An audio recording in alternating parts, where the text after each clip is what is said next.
문제 2번 30점 보겠습니다. 문제 2번 이것도 소설문을 먼저 보라고 그랬죠. 소설문을 보시면 소설문 1번 20점 표준지 조사평가 기준 우리 줄여서 표적이라고 하죠. 표조기라고 하죠. 표적이의 법적 성질에 비추어 갑주장의 타당성 여부를 설명하시오. 이거는 이 당시에 시험장에 들어왔던 사람이라면 나올 게 나왔구나 라는 생각을 하셨을 것 같아요. 이게 법령 보충적 행정규칙이거든요. 법보행. 법령 보충적 행정규칙. 우리 법의 3법이죠. 3법. 공익사법이랑 평가사법이랑 부공법이랑 그 세 개의 3법 중에 이 소위 법보행에 해당하는 게 몇 개 안 됩니다. 가장 대표적인 게 실무기준, 토지가격 비준표 이 정도 있고요. 또 뭐가 있나? 여기는 표적이 그리고 표준지 선정 관리 지침이라는 게 있어요. 표선관이라고 부를게요. 요 정도 있는 것 같은데요. 우리 법에 3법에 그게 있네요. 네. 법령 보충적 행정규칙의 카테고리에 들어가는 건 요 4개 정도밖에 없어요. 조금 더 논의의 여지가 있는 건 이주대책. 이주대책이랑 관련된 논의가 좀 있는데 이거는 결과적으로 법보행이 아니기 때문에 배제하고 요 4개밖에 없단 말이에요. 근데 실무기준 나왔고 비준표도 여러 번 나왔고 표적이 표선과는 나온 적이 없는데 이번에 표적이가 나온 거죠. 그리고 법령 보충적 행정규칙이라는 이 법보행 쟁점은 굳이 이제 쟁점에 대해서 중요도를 A, B, C로 나눈다면 법보행은 A 플러스급입니다. A급 중에도 더 이제 가장 많이 출제된 단일 쟁점으로 가장 많이 출제된 것 중에 하나예요. 아무튼 이런 거 20점이죠. 20점. 근데 이거는 모두가 잘 쓰는 쟁점이기 때문에 고득점 하기가 또 힘들다는 단점이 있어요. 20점 중에 아마 한 12에서 14점 득점을 하면 현실적으로 가장 이제 현실적으로 기대할 수 있는 맥시멈 점수이지 않나 그런 생각이 들고요. 갑의 주장의 타당성을 설명하라 그랬잖아요. 그럼 우리는 대꾸를 맞춰서 결론을 적어야 되거든요. 갑이 뭐라고 주장을 하고 있는데 이러저러한 것은 타당하다 또는 타당하지 않다라는 결론을 내리면 됩니다. 갑이 무슨 주장을 했는지 볼게요. 사실관계 파악하면서 가야 된다고 했습니다. 사람, 행위, 순서, 시간 순서 이렇게 체크를 하는 거예요. 국토부 장관은 표준지로 선정된 A 토지를 뭐 1,000만 원으로 결정 공시했다. 행위가 나왔죠. 국토부 장관은 A 토지 공시가를 산정함에 있어서 이렇게 해서 우리 법 시행령이 정하는 토지 일반적인 조사 사항들이 있거든요. 시행령에 있거든요. 잘 모르시겠지만 공부 열심히 한 사람이라면 알지만 우리는 열심히 했나요? 아무튼 토지 일반적인 조사 사항에 대해서 리스트가 딱 있어요. 그뿐만 아니라 국토부 훈령인 행정규칙이죠. 표준지 공시가 조사 평가 기준상 상업 업무 평가의 배우지 상태 및 고객의 질과 양 이런 거 추가적으로 고려해 평가했대요. 잘 했죠. 평가할 때 실제로 평가할 때 이런 요인들을 고려합니다.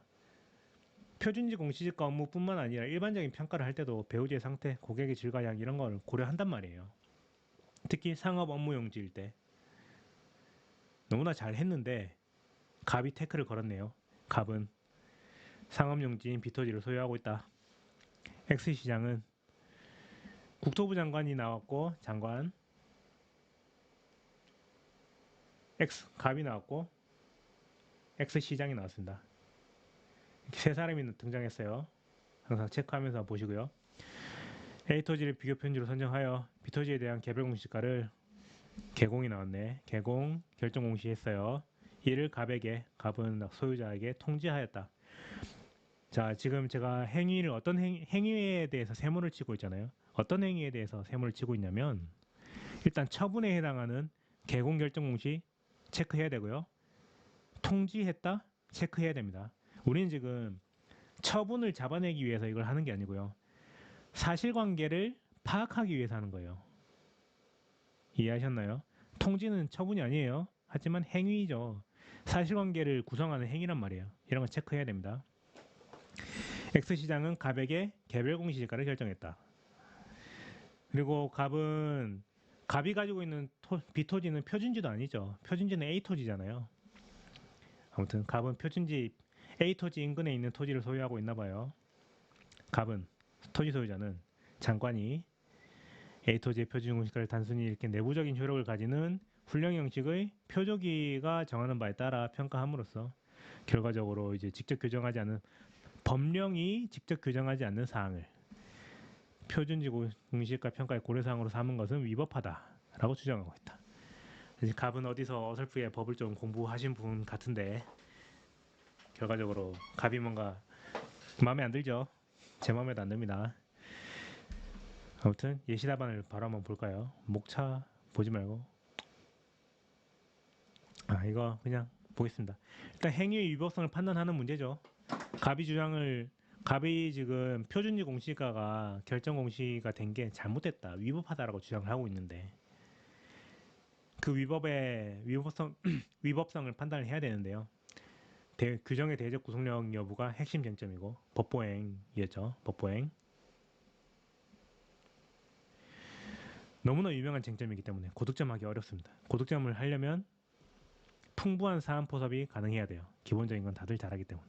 근데 풍부한 사안 포섭이 쉽지 않아요. 이걸 풍부한 사안 포섭이 가능할 정도 되려면 재수업 들을 필요 없습니다. 그 정도 되는 사람들은 빨리 합격해서 집에 가세요. 우리 업계에서 만나자고요. 평가사가 되어서 만납시다.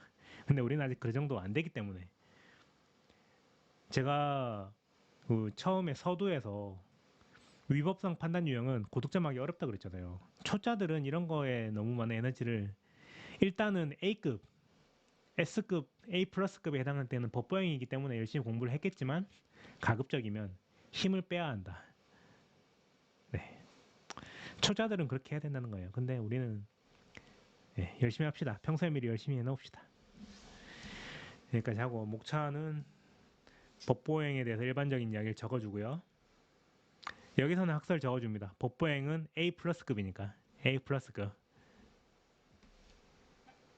이 정도 A급, A 플러스급 정도는 학설 해줄만 하잖아요. 자주 나오니까. 아무튼 법보행에 대한 일반적인 논의를 적어주고요. 그 다음에 표준지 조사 평가 기준의 법적 성질을 적어주는데요. 제 목차를 한번 보세요.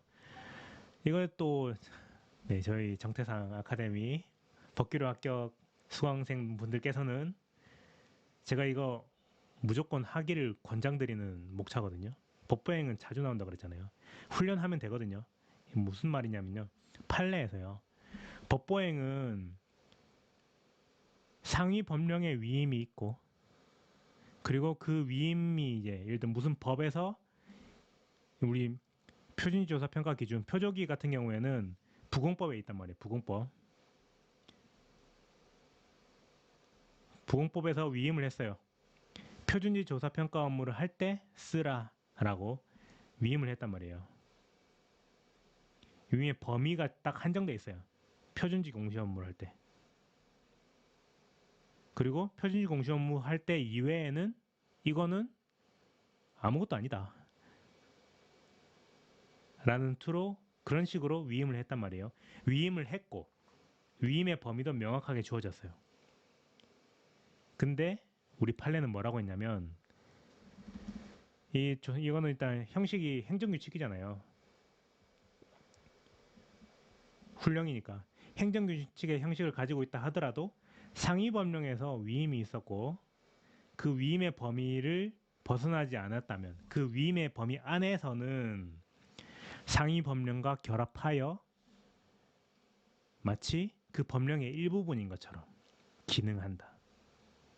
네, 다시 위임 받았다고 무조건 어떤 경우에도 법으로서 기능하는 것은 아니고 위임이 있었고 그 위임의 범위를 벗어나지 않는 한 상위 법령이랑 결합하여 상위 법령의 일부분으로 기능한다. 네, 위임의 범위 안에서만 법으로서 기능한다는 뜻이죠. 이게 판례의 일관된 태도입니다. 상위 법령에 위임이 있고 그렇다고 무조건 대적 구속력이 있는 게 아니고요. 상위 법령에 위임이 있고 위임의 범위를 벗어나지 않은 경우에 그때의 행정규칙을 우리는 법령 보충적 행정규칙이라고 부르고 비례적 구속력을 인정하겠다라는 거란 말이에요. 아무튼 요렇게 그 판례가 이런 로직을 가지고 있고 교수님들도 다들 동의하는 로직입니다. 그래서 교수님들은 이런 학설을 들어보셨을 거예요. 법보행에 대해서 뭐 법규명령설, 법령설이라고 할게요. 법령설, 행정규칙설,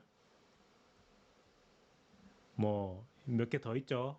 뭐 규범 구체화 뭐 무슨 설 뭐 그런 거 있죠. 아무튼 그런 게 있지만 이 법령설의 논의가 딱 이건 거예요. 판례가 가지고 있는 논리가 이거랑 동일한 거예요. 법규명령으로 무조건 볼 수는 없다. 하지만 위임이 있고 위임의 범위를 벗어나지 않았다면 그거는 법령으로 볼 수 있겠다. 그런 겁니다. 뭐 이런 걸 뭐 딥하게 더 이 정도면 충분히 설명하지 않았나? 예시답안 한번 보고 가겠습니다. 예시답안을 보시면 표적이 길잖아요. 이하 기준이라고 하면 됩니다. 그리고 이 밑에서 이제 기준이라는 용어로 쓰시면 돼요. 기준의 대적 구속력 여부를 바탕으로 갑주장의 타당성을 검토한다. 네, 이게 사실 제가 만들어낸 건지 모르겠어요. 근데 아무튼 문제 소재는 짧게 쓰라 그랬죠. 그리고 키워드가 들어가면 된다 그랬잖아요. 그래서 제가 생각을 해보니까 뭐뭐를 바탕으로 뭐뭐를 검토한다. 뭐뭐를 바탕으로 뭐뭐를 검토한다. 그리고 여기에 핵심 쟁점이 들어가면 쟁점 이름, 쟁점의 키워드가 들어가면 되고 여기는 설문에서 묻는 바가 들어가면 되는 것 같더라고요. 쟁점이 여기 들어가고 여기는 뒤에는 소설문에서 물어보는 그 대꾸에 맞춰서 적으면 될 것 같아요. 뭐뭐를 바탕으로 뭐뭐를 검토한다. A를 바탕으로 B를 검토한다. A 자리에는 쟁점 이름이 들어가고 B 자리에는 설문에서 물어보는 그것이 들어가면 문제 소재를 꽁으로 먹을 수 있다. 다시 말씀드립니다. 문제 소재 의미 없어요. 의미 없는데 쓰긴 써야 된다. 그리고 키워드는 들어가 있어야 된다. 그렇다면 뭐뭐를 바탕으로 뭐뭐를 검토한다. 이런 식으로 쓰자. 네, 이런 거 훈련하면 됩니다. 그 다음에 법률 유보의 원칙을 적었는데요. 제가 또 이제 PPT에서 나와 있는 그 목차랑 예시 답안에 있는 목차가 좀 다르죠. 예시 답안은 다시 말씀드리지만 모범 답안입니다. 제가 생각하는 완벽한 답안을 썼을 때 이 정도 쓰면 되거든요. 법률 유보의 원칙이 나오는 이유는 이 문제 설문에서 법률 유보의 원칙을 갑이라는 사람이 걸고 넘어지고 있기 때문이에요. 설문을 한번 볼까요? 설문을 보시면 대설문을 볼게요. 지금 갑이 뭐라고 주장하고 있냐면 이게 노란색이 좋네. 갑은 국토부 장관이 표준주 공시가를 훈령에서 정한 바에 따라 평가함으로써 결과적으로 법령이 직접 규정하지 않은 사항을 고려사항으로 삼았다. 즉 법이 정하지 않은 것을 행정규칙에서 정한 걸 법이 정하지 않은 사항들을 가지고 처분을 하면 어떡하냐. 행정규칙으로 정한 거를 반드시 따를 필요가 없는데 왜 행정규칙에 따라서 처분을 했냐. 법이 직접 규정하지 않은 사항을 행정규칙으로 한 것은 위법하다라고 갑이 주장을 하고 있단 말이에요. 갑의 주장은 큰 틀로 보면 훈령을 근거로 내려진 표준지 공시가 결정 공시는 그 금액은 법적인 근거 없이 내려진 처분으로서 법률 유보 원칙 위반이다 라고 갑이 주장을 하고 있는 거예요. 이런 거 혹시 작년에 시험장 들어가셨는데 떨어지신 분들 이런 쟁점인 거 캐치를 하셨었나요? 참고로 이런 패턴의 문제가 처음은 아니에요. 우리 27회인가 28회인가에 이주대책이랑 관련해서 이런 문제가 나온 적이 있습니다. 법적인 근거 없이 내려진 단순히 행정규칙을 근거로 내려진 처분은 법률 유보 원칙 위반이다 라는 뭐 그런 쟁점이 있어요. 이 설문 1번이 사실은 그런 쟁점이었던 거죠. 근데 시험장에서 이런 거 캐치를 하려면 쉽지 않습니다. 훈련을 따로 하지 않은 이상, 트레이닝을 하지 않은 이상 힘들고요. 그 트레이닝은 기출문제로 충분히 하실 수 있는 거고. 아무튼 예시 답안을 다시 볼게요. 법률 유보의 원칙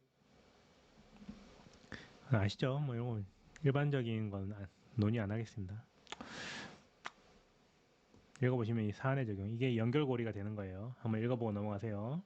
스톱해서 일시정지하고 넘어가 보세요. 일시정지하고 한번 읽어보세요. 아니면 제 일시답안 제가 다운받게 해드렸으니까 그거 받아서 하시면 되고, 그 다음에 법보행에 대해서 일반론을 씁니다. 법보행의 일반론 쓰시고 판례 한번 같이 보고 갈게요. 판례. 대법원은 상위법령이 그 구체적 내용을 보충할 권한을 부여한 경우 그 위임의 한계를 벗어나지 않는 한 상위법령과 결합하여 대적 구성을 갖는다고 판시하였다. 핵심은요, 위임의 한계를 벗어나지 않는 한이에요. 권한을 부여했고 그 권한을 부여한 위임의 한계를 벗어나지 않는 한 대적 구성력을 갖는다. 단독으로 구성력을 갖는 게 아니라 결합하여 상위법령의 일부분으로서 하기 때문에 대외적 구성력을 갖는다. 대법원은 그런 입장이고요. 그리고 행정각부의 장이 정하는 고시가 비록 법령에 근거를 둔 것이라 하더라도 그 내용이 법령의 위임의 범위를 벗어나는 경우에는 법규명령으로서의 대적 구성력을 인정할 여지는 없다고 판시했어요. 자, 법령에 근거를 둔 위임은 있다 하더라도 위임 범위를 벗어난 경우에는 대적 구성력을 인정할 여지는 없다. 네, 실제 판례입니다. 제가 없는 판례를 만들어낸 게 아니에요. 실제 판례가 이렇게 투트랙으로 두 단계로 검토를 하고 있어요. 헌법재판소 역시 상위법령과 결합하여 일체가 되는 한도 내에서 상위법령의 일부가 됨으로써 대적 구성력이 발생되는 것일 뿐이지 행정규칙 자체는 대적 구성력을 갖는 건 아니다라고 판시했어요. 네. 대법원이든 헌재든 동일한 입장이죠. 그리고 최근에 제정된 행정기본법에서 법령 등이라고 규정이 나왔죠. 행정기본법 아시죠? 네, 아무튼 그래서 소위 법령 보충의 행정규칙을 규정하고 있죠. 그런 걸 생각을 해볼 때 위임이 있고 위임 범위 내에서는 대적 구성력을 인정하는 게 타당하겠다. 그래서 기준의 법적 성질에 대해서는 위임 여부 죄송합니다. 이런 아마추어적인 모습을 우리 다음에 정규 강의 때는 프로답게 하겠습니다. 위임 여부, 위임은 있다. 위임의 범위는 표공 산정 업무에 관한 것이기 때문에 사안에서 위임의 범위 내에서 적용되는 것으로 판단된다. 소결, 위임받아 제정되고 위임 범위 내에서 하기 때문에 대적 구성력이 인정된다. 사안 해결, 사안의 기준은 법보행으로서 대적 구성력이 인정된다. 따라서 사안에서 A 토지를 기준에 따라서 한 것은 위협하지 않죠. 법률 유보 원칙에 어긋나지 않죠. 근거를 가지고 했죠. 그래서 갑의 지정은 타당하지 않다. 이런 식으로 결론을 내리시면 되겠습니다. 여기까지 설문 1번이고요. 설문 2번 가보겠습니다. 물음 2번, 설문 2번. 물음 2번이라고 할게요. 물음 2번을 보시면 이 경우 갑이 아까 누구였죠? 토지 소유자. 기각 결정에 불복하여 행정심판법상 행정심판을 제기할 수 있는지 설명하시오. 이거 처음 공부하시는 분들은 뭔 소리인지 모르겠지만 공부를 좀 열심히 한 사람이라면 특히 저의 가르침을 받으신 분이라면 10점 중에 9점 득점 가능합니다. 9점. 8, 9점 가능해요. 나올 게 나왔구나 하는 그런 생각이 들죠. 무슨 말이냐면 갑은 부공법에 따라 11조에 따라서 11조는 개별 공시지가에 대한 불복 뭐 이런 내용이거든요. 개공에 대한 이의를 신청하였으나 기각되었대요. 이의 신청이라는 불복 절차를 거쳤는데 기각되었대요. 기각이라고 하는 건 주장하는 게 받아들여지지 않았다. 뭐 그런 뜻이거든요. 이의 신청을 거쳤는데 별도로 행정심판 가능할까? 이의 신청도 뭐 불복 절차 중에 하나잖아요. 행정심판? 중복된 절차를 거치는 건 아닐까? 라고 하는 그런 쟁점이죠. 권리구조 수단을 약속하는 문제고요. 고득점 받으려면 관련 법령을 잘 활용해야 됩니다. 그리고 이제 권리랑 연결해야 되는데 이 문제 같은 경우에는 권리에 대해서 특별히 적을 내용은 없거든요. 그래서 이 문제는 단독으로 좀 유명한 쟁점이에요. 유명한지는 모르겠지만 저는 중요한 쟁점이라고 늘 이렇게 우리 본 수업에서도 많이 설명을 드려왔던 쟁점인데 나왔네요. 행정심판 재청구 금지 원칙이라는 게 있습니다. 우리 행심법 51조를 보면 행정심판을 한번 거쳤으면 다시 한번 동일한 사안에 대해서 다시 한번 행정심판을 청구할 수는 없다. 행정심판을 한번 거쳤으면 소송으로 바로 가라 라고 하는 규정이 이겁니다. 재청구 금지 원칙. 그러면 우리가 따져봐야 될 거는요, 이의신청의 법적 성질이에요. 이의신청이 만약에 행정심판이라면, 특히 우리 행정심판법에서 정하고 있는 특별행정심판에 해당하는, 특별행정심판도 행정심판의 일종이거든요. 만약에 이의신청이 특별행정심판이라면 그 내용을 여기서 합니다. 이의신청의 성질을 살펴봤을 때 만약에 이의신청이 행정심판의 일종인 특별행정심판이라면, 자, 행정심판 중에 일부분이 있어요. 이걸 특행이라고 부를게요. 특행심. 이런 거예요. 행정심판 안에 특별행정심판이 포함되는 건데, 만약에 이의신청이 특별행정심판이라면 이의신청을 거쳤을 때 행정심판을 거친 것이기 때문에 재청구가 금지된다 는 논리인 거죠. 따라오셨죠? 이의신청이 특별행정심판이라면 행정심판법 51조에서 정하고 있는 재청구 금지 원칙에 걸려서 또 다른 행정심판을 제기할 수는 없을 것이다. 반면 이의신청이 특별행정심판에 해당하지 않는다면, 일반적인 행정심판은 아니거든요. 일단 그래, 특별행정심판이 아니라면 갑은 맞나요? 갑이라는 사람은 행정심판을 거친 적이 없다. 따라서 행정심판 재청구 금지 원칙에도 위반되지 않는다. 그러니까 행정심판을 별도로 청구할 수 있다.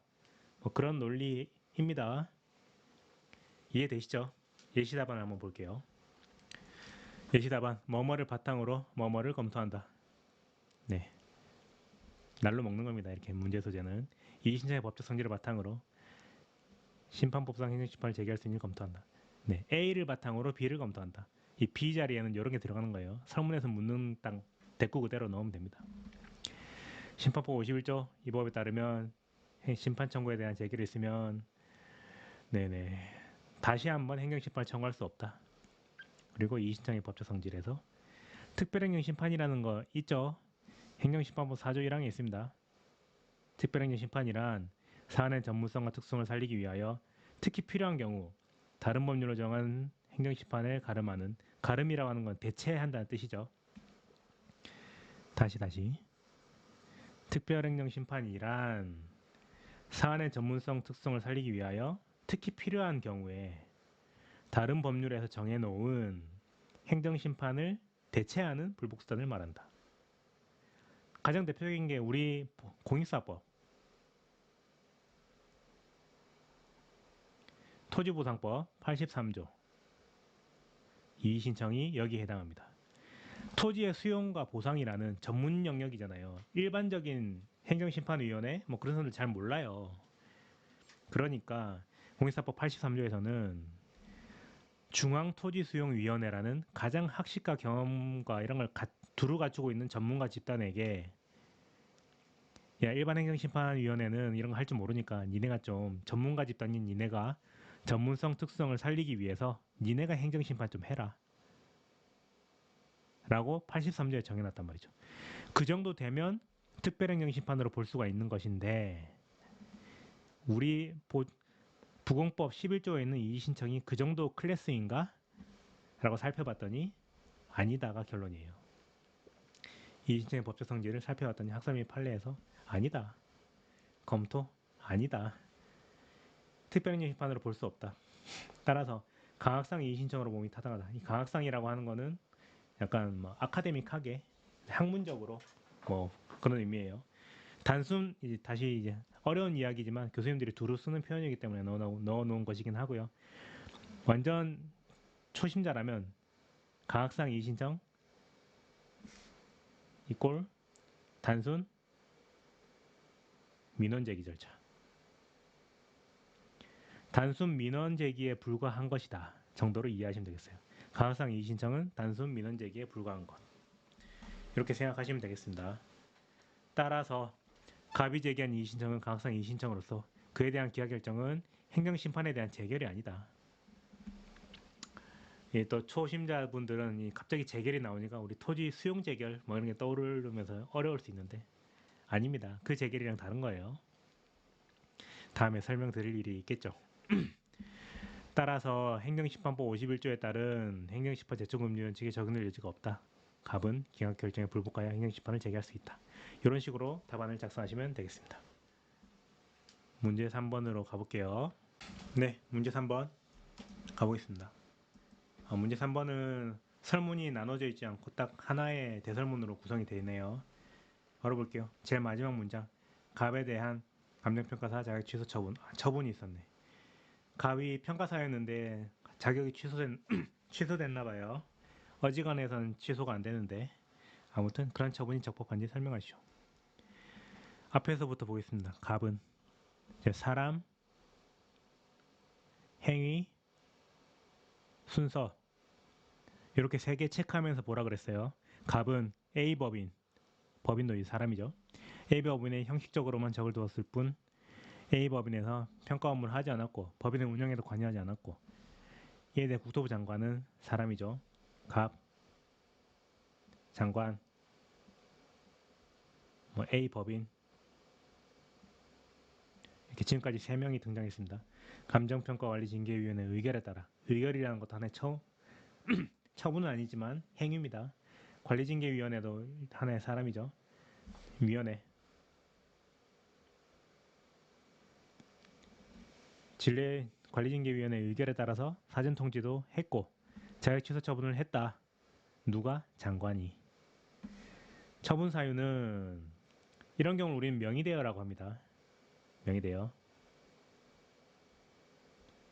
전문 용어로 있어요. 이제 은어처럼 쓰는 기생충을 의미하는 그런 단어가 있는데 명의대여. 과거에 이게 되게 횡행했다는 소문은 들었어요. 요즘은 잘 모르겠는데 아무튼 불법이죠. 우리 법에 보면 다른 경우보다 명의대여를 했을 때 굉장히 엄격하게 처벌하고 있습니다. 다른 징계 사유로는 자격 취소까지는 가지 않거든요. 다른 징계 사유로는 기껏은 아니지만 맥시멈으로 했을 때 2년 업무정지. 2년 업무정지가 맥시멈인데 징계 중에 맥시멈인데 유일하게 정확하게는 명의대여랑 사유가 몇 개 더 있어요. 더 있는데 이제 금고 이상의 형을 선고받고 또다시 동일한 사유로 위법을 저질렀을 때 그런 경우라든지 몇몇 경우가 있는데 가장 엄격하게 우리 국토부에서 컨트롤하고 있는 건 명의대여입니다. 지금 갑은 그런 명의대여를 하고 있었던 거예요. 자격 취소 처분을 했다. 처분 사유는 명의대여를 했다라는 것이었고 법적 근거로 27조, 39조 이렇게 제시되었다. 갑이 누구죠? 명의대여에 따른 평가사. 사전 통지서에 기재된 의견 제출 기한 내에 청문을 신청했으나 갑은 지금 청문해달라고 나는 단순한 의견 제출로 그치고 싶지 않고 청문회를 열어달라. 나는 정말 소명할 수 있다 라고 하면서 청문을 신청하였으나 장관은 평가사법 13조에 따라서 자격 취소를 하려면 청문을 해야 된다는 규정이 있지만 13조는 참고로 평가사가 부당하게 자격을 취득했을 때 자격 취소라는 게 13조거든요. 부당하게 자격을 취득했다고 하면은 대리 시험을 쳤든지 컨닝을 했든지 아니면 그런 경우 산인공에서 큐넷에서 실수로 꽈락을 받아서 떨어져야 되는 사람인데 합격시켜버렸다든지 그런 경우에 자격 취소를 해야 된다. 그리고 그때는 청문을 실시해야 된다라는 규정이 있어요. 참고로 이 자격 취소는 징계가 아닙니다. 공부를 좀 하신 분은 또 아시나? 평가사법은 다들 열심히 공부 안 하시죠? 아무튼 징계는요. 철회예요. 철회. 원래는 적법하게 평가사 자격을 줬는데 뒤늦게 위법 사유가 발생했을 때 그 자격을 빼앗아가는 걸 그럼 우리는 철회라고 하죠. 반면에 이 13조에 따른 자격 취소는요. 징계가 아니거든요. 이거는 직권 취소라고 합니다. 직권 취소. 직권 취소라고 하고요. 애초부터 위법한 행위를 거두어 가는 것. 애초부터 위법 사유가 있었는데 행정청이 실수로 자격을 부여해줘 버린 그런 경우에 뺏어가는 걸 직권 취소라고 합니다. 갑이 지금 갑은 이 설문에서 안 드러났죠. 갑이 평가사 자격 취득하면서 뭐 대리 시험 쳤는지 컨닝했는지 모르잖아요. 그런 상황이라면 13조가 적용될 여지는 없죠. 드러나지 않았으니까. 반면 징계 사유에는 명확하게 해당하잖아요. 그렇습니다. 아무튼 명의대여를 이유로 하는 자격 취소의 경우에는 39조에 나와 있는 39조의 1항이거든요. 그런 경우에는 청문을 실시해야 된다는 규정이 없을 뿐만 아니라 청문을 실시할 필요도 없다는 이유로 청문 실시하지 않았다. 지금 신청을 했는데 아예 실시를 안 했대요. 무시했대요. 이런 상황에서 갑에 대한 자격 취소 처분이 적법한지 설명하시오. 그럼 우리는 결국 절차상의 절차상의 지금 갑이 주장하는 것은 절차를 제대로 안 거쳤으니까 위법하다. 자격 취소는 위법하다. 뭐 그런 주장을 하겠죠. 그럼 그럼 우리는 그걸 판단하면 되는데요. 이 문제의 핵심은 절차상 하자 문제고 뭐 이거는 되게 자주 나오는 문제입니다. 그래서 기본적인 내용은 다들 잘 써요. 관련된 법령은 적극적으로 활용을 하시고 사안 포섭을 잘 하고 해야 되는데 고득점 하기는 쉽지 않습니다. 이것도 20점짜리잖아요. 20점 중에 이것도 마찬가지로 12에서 14점 득점하면 굉장히 고득점을 한 거라고 생각하시면 되겠습니다. 틀이 정해져 있으니까 절차상 하자는 틀이 정해져 있으니까 평소에 연습을 하시면 되는데요. 어떤 틀이 있냐면 일단 절차상 하자가 존재하는지 존재하지 않는지를 먼저 판단을 하고요. 존재 여부에 대해서 먼저 판단이 되어야 되고 하자가 존재한다면 그것만으로 독자적 위법 사유가 될 수 있는지 무슨 말이냐면 내용상으로는 문제가 없는데 절차만 잘못되었을 때 그것만으로 독자적 위법 사유가 되어서 처분을 취소할 수가 있는지에 대해서 논의를 하고 만약에 독자적 위법 사유가 된다면 그 위법의 정도는 뭐 중대 명백한 위법인 경우라면 무효가 될 수도 있을 것이고 그 정도가 아니라면 취소 정도에 그치는 위법일 수도 있을 것이고 우리가 판단을 하면 되겠죠. 아무튼 그 다음에 사안 해결. 사안 해결에서는 요 세 개 목차가 다 들어가면 됩니다. 절차상 하자가 존재한다. 그리고 그 절차상 하자는 독자적 위법 사유가 되고 위법의 정도는 뭐 취소 정도에 해당한다. 그리고 이 설문에서 물은 게 뭐였죠? 자격 취소 처분이 적법한지 물었으니까 우리는 적법하다, 적법하지 않다라고 결론을 내리면 될 것입니다. 예시 답안을 한번 볼까요? 문제에서 한번 보시면 갑의 신청에도 불구하고 청문 절차를 생략하고 내려진 자격 취소 처분에 대하여 절차상 하자 여부를 바탕으로 적법성을 검토한다. 이렇게 적었는데 뭐 굳이 따지면 청문 절차의 절차상 하자 여부를 바탕으로 자격 취소 처분의 적법성을 검토한다. 그런 식으로 적어도 상관없죠. 뭐뭐를 바탕으로 뭐뭐를 검토한다. 네, 제가 만들었지만 굉장히 훌륭한 도구가 아닌가 싶어요. 행위의 법적 성질은 웬만하면 적어주세요. 특히 처분이 나오면 그 처분의 법적 성질 정도는 기본적으로 적어주는 게 좋겠습니다. 그리고 제가 로직이 큰 틀이 일단 절차상 하자의 존재 여부가 먼저 나오고 하자가 존재한다면 위법 사유가 되는지 독자적인 위법 사유가 되는지 된다면 위법의 정도는 어느 정도인지 존대명백설에 따라서 판단하고 사안의 해결 이렇게 순서대로 가는 거예요. 이 중에 핵심은 여기입니다. 절차상 하자의 존재 여부. 이 절차상 하자의 존재 여부는 어떻게 판단하냐면요. 이것도 로직이 있어요. 그 절차가 필수 절차인지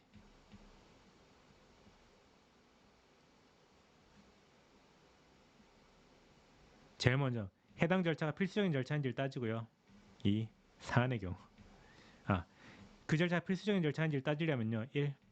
그 절차가 법 규정에 나와 있겠죠. 그 법령이 뭐 법 몇 조 땡땡땡땡조가 강행 규정인지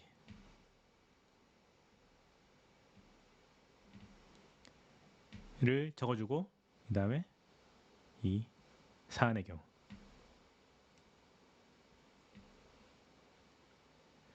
이렇게 순서가 정해져 있어요. 강행 규정이 뭐냐면 이름에서부터 느껴지지 않나요? 네이밍에서부터 강행, 강제로 행해야 된다. 네, 아무튼 무조건 지켜야 되는 규정, 그런 걸 강행 규정이라고 하는데요. 그 법에 들어가 있는 절차가 다시 어떤 절차를 규정하고 있는 법이 있는데 그 법이 강행 규정이라면 강행 규정 안에 들어가 있는 절차는 무조건 지켜야 되는 필수 절차겠죠. 네, 그런 이야기입니다. 그 절차가 필수적인 절차인지를 밝히기 위해서는요, 그 절차를 규정하고 있는 법 땡땡조가 강행 규정인지 밝힌 다음에 강행 규정이라면 사안에서 해당 절차는 필수적인 절차이다 라고 밝혀지고 나면 그 다음에 사안에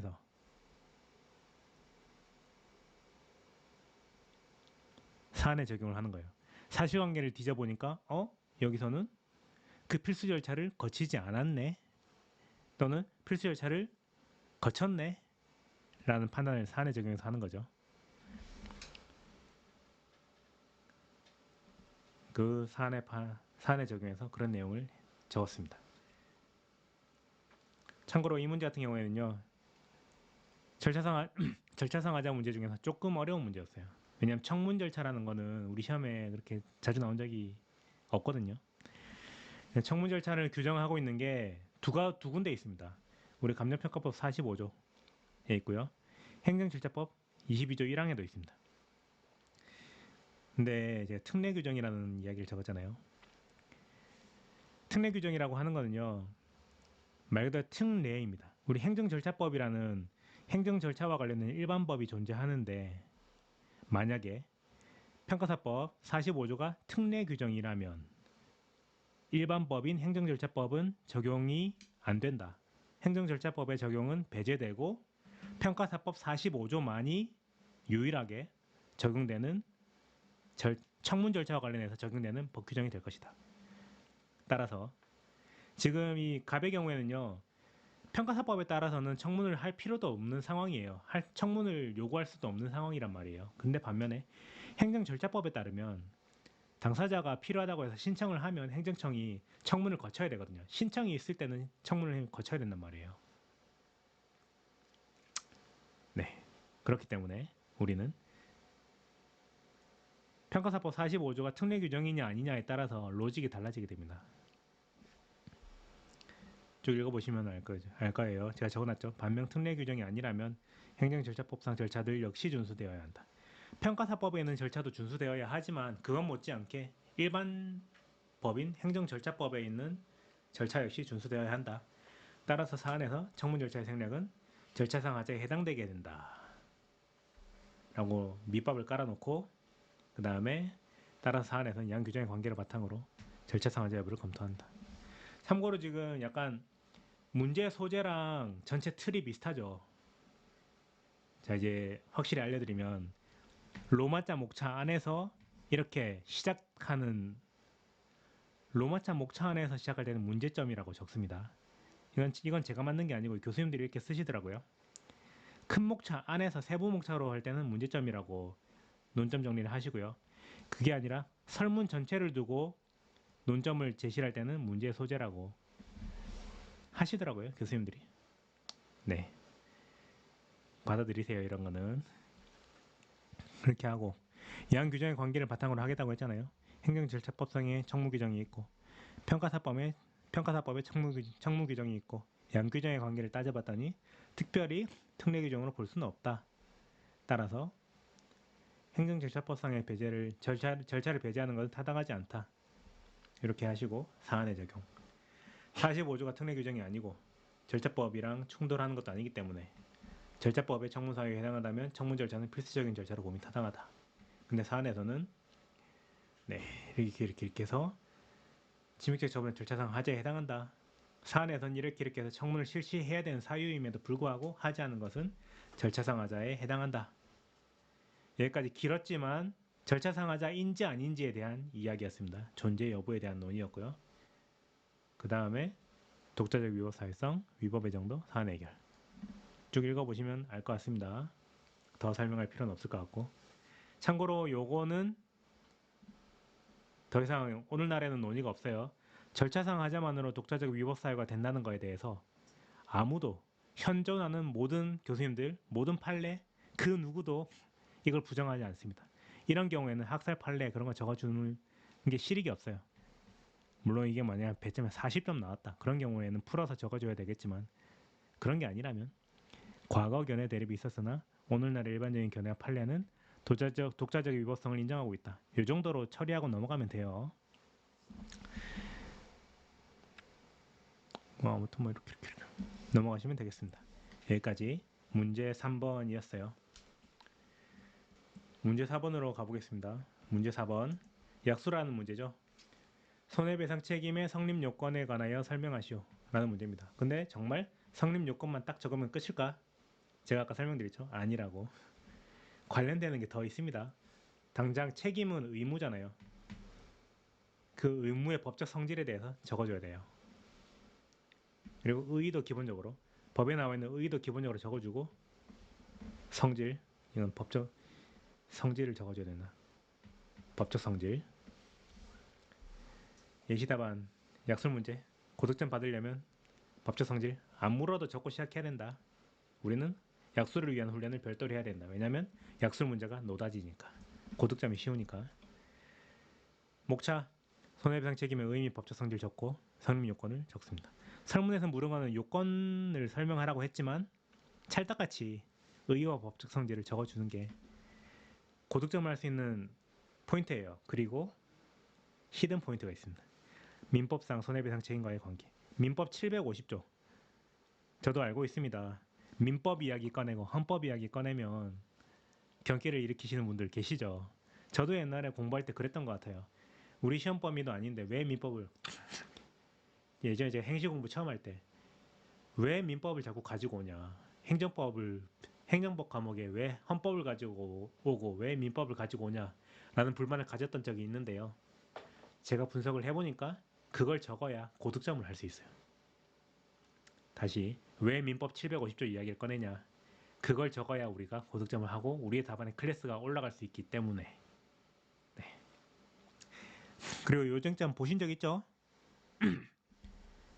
손해배상 책임 공부를 했다면 이거를 안 봤을 리가 없죠. 그렇습니다. 꼭 적어줘야 돼요. 안 물었지만 적어주는 게 5월 전략이다.